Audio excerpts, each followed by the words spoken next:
Hello everybody and welcome back to the homestead. My name is Amanda. Welcome back if you've been here before, and if you're brand new here, I have a permaculture homestead in the suburbs. I focus on permaculture, homesteading, self-sufficiency, and frugal living. So if you want to see more of that, make sure you hit that subscribe button. So it's really starting to get nicer here. We're finally getting some warmer weather after the snow. And I thought this would be a perfect time to take you guys on a tour of the homestead as everything is starting to bud out. So come along with me and I'll show you what we've got going. We've got our patio here, and this is where I've got all of my pots where I'll be doing my annuals. So a lot of our peppers, I'm going to plant some potatoes up here and tomatoes in these pots.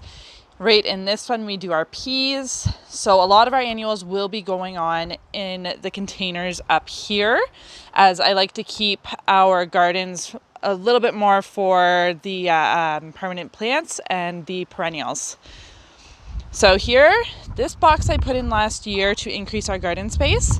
But this year I'll be focusing on making this more of a food bank box. So I'm going to fill this up with food that I can donate to the food bank. So over on this arbor, I have 2 grapevines of some lovely seedless grapes that I've got going on in here. Right next to our house, I've been planting some lilac trees and some goji berries and some things that can climb up here, because this side of the house gets hit with sun pretty much all day long and it gets very hot inside. So that way we can shade it out, and we do not use AC, so that helps to keep the inside a little bit cooler. But our lilac bush this year is really budding out. We have buds everywhere.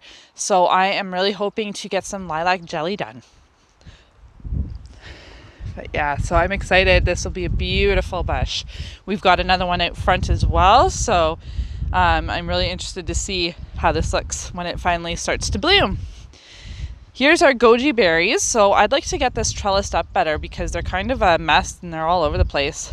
But I need to find a trellis that'll just go up in between there so I can stick them up there and they can shade out that area. There's my other goji berry over here. So here I have a climbing rose. I want it to climb this post here where we've got our laundry line. So this has a beautiful flower on it, and we'll use those for the rose buds. So you can make a ketchup or sauce or jam out of the rose buds, and they're really high in vitamin C.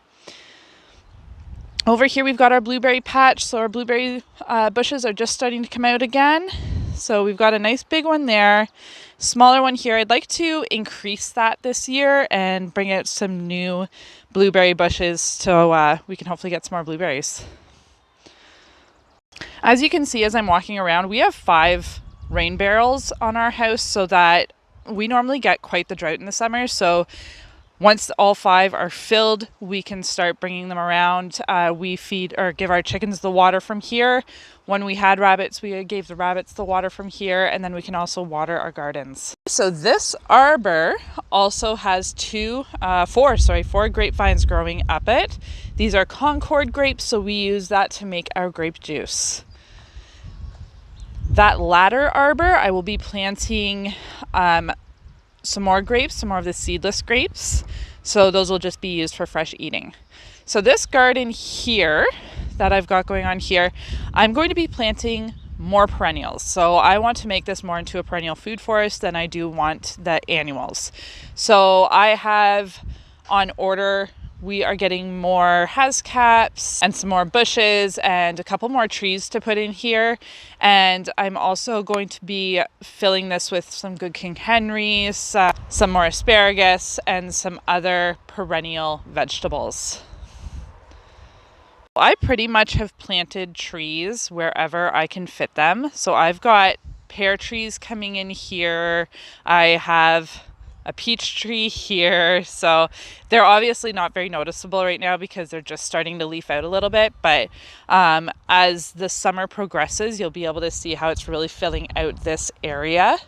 which is another reason why I wanted to turn this more of a perennial garden, because we do have more trees here, which in the future should just absolutely inundate us with fruit. So as I come along, notice I've got my sea buckthorn here. So that's our nitrogen fixer that we have in this area. I've planted it close to my trees so that it can fix the nitrogen closer up to the trees.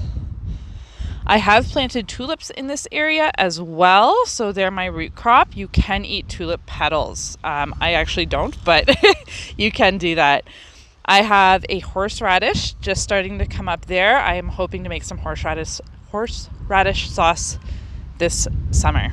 As I come through, I've got another sea buckthorn here. So it is the nitrogen fixer for this pear tree that's right beside it. So that's the little grove here. I'm going to be putting in more fruit bushes around it, maybe some more elderberries, and really kind of fill in this area.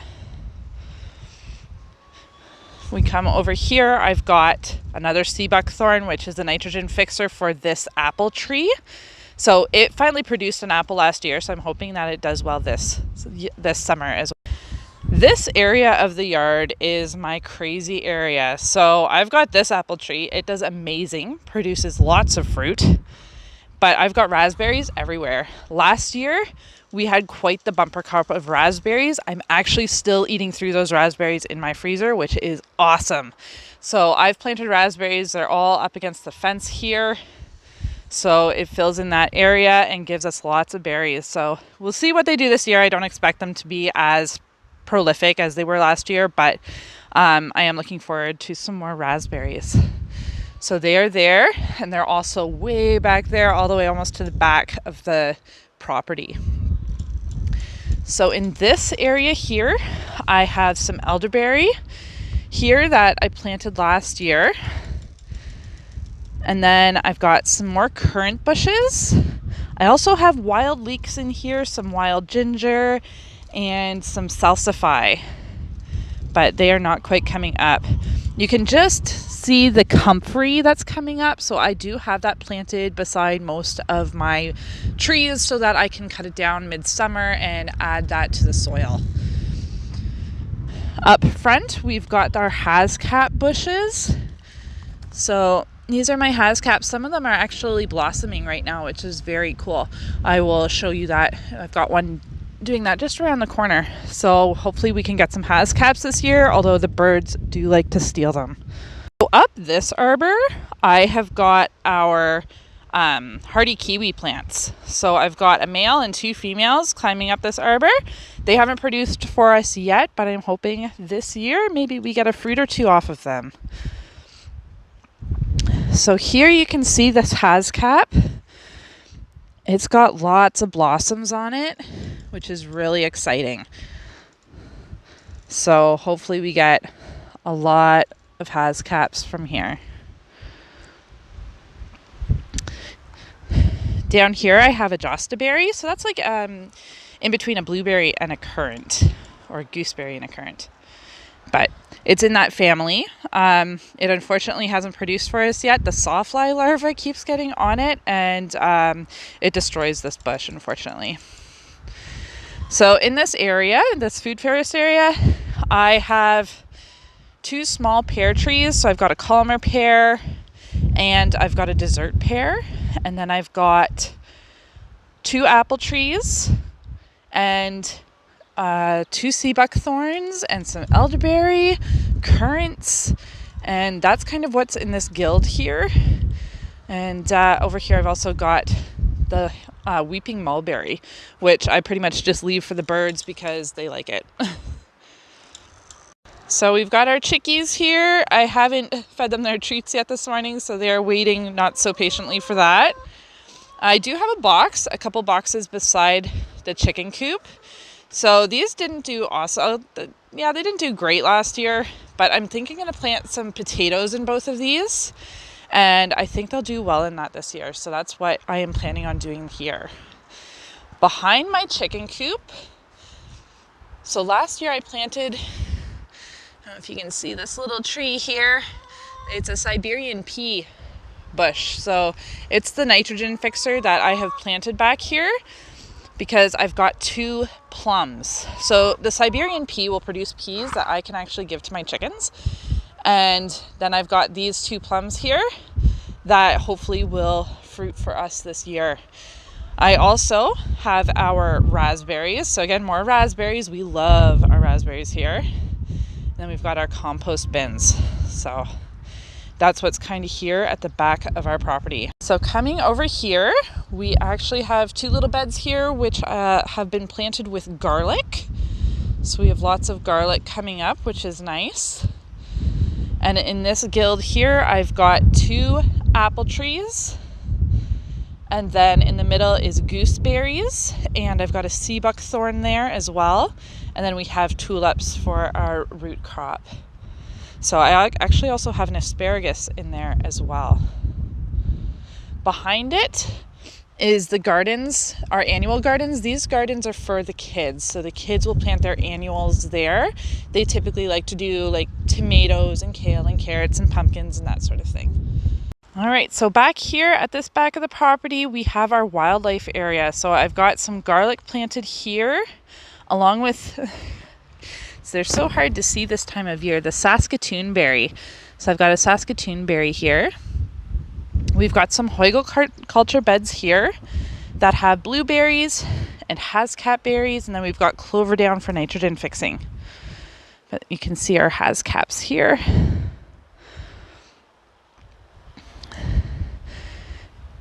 And then back a bit, we have aronia berry. We have another sea buckthorn here, very hard to see again, but there he is. That's our male sea buckthorn. He's there just for the nitrogen fixing properties. We have more currants. I have an apple tree back here, a bunch of elderberries, and I have this guy here. That's a red bud. So you can actually eat the red buds from this as well. So it is edible. So this is our wildlife pond. So I have a lot of native flowers around the wildlife pond. It keeps the birds and the pollinators and all the beneficial insects coming in, which is awesome. And the kids love to see the frogs come in for the pond as well. So around here, I've got another apple tree, some more hascaps.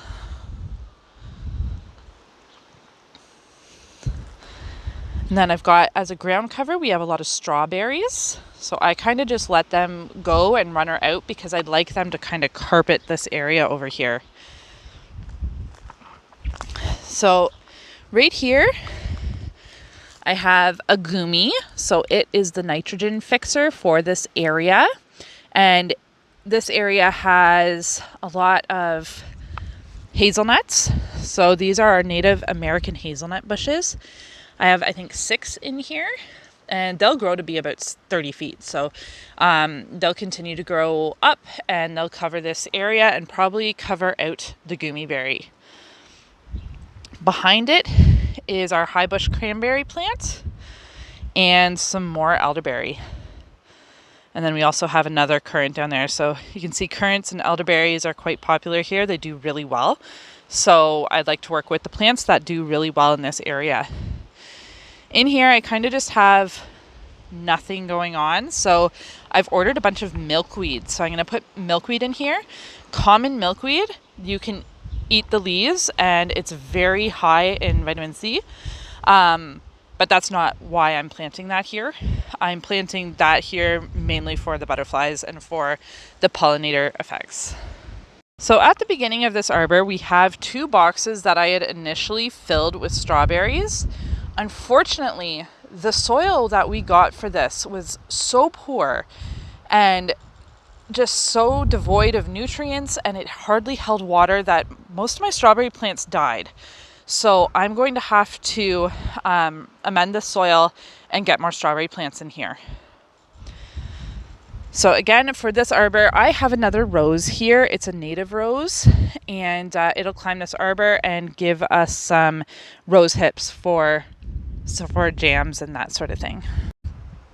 So these boxes here that I have at the beginning of this arbor are filled with sunchokes. So I'm trying to contain them in these boxes because I do know that they spread like crazy, but they're one of our perennial tubers that we will be eating. This arbor also has a couple of seedless grapes on it, but this goes into our annual garden for our kids. Okay, and then up at the patio again, I've got herbs in here, so chives and oregano, and a lot of alpine strawberries, which are absolutely delicious. And then we've also got another apple tree here. I'm beginning to think that I jinxed myself by calling this a nice day because it's gotten really windy and really cold out. So I'm going to finish this tour up with our front yard and show you everything that I've got going out here. Then I'm going to go back inside and warm up. Right, so here's the arbor that's going into our front yard. You can see that I've had this named a certified wildlife friendly habitat because we do have so many native flowers here that it's created a good habitat for all of the insects and birds in this area. And I'm hoping that makes sure that, you know, should there be any problems in the future with the fact that I've turned my entire front lawn into kind of a habitat space / food forest, that this helps to kind of protect this area. So I've got two nice old, I think they're 4 years old now, these grapevines, and they produced like crazy last year. So I'm excited to see how they produce this year, but they make some lovely Concord grapes. Let me go through here. We've got our lovely lemon sorrel here. My kids love to come in here and eat this throughout the summer. We have St. John's wort here. So it's just starting to kind of bud out. It's hard to see, but that's used for more medicinal purposes. I'm hoping to pull out all this periwinkle that's going on down here and fill this with ostrich ferns. It would be more pleasant to the eye, and you can also eat the ostrich ferns. So that's my intention this year. So through here, I've got a native plum here that's kind of going a little crazy. And it's right kind of intertwined with all of this dogwood. Coming through, I've got a gooseberry here.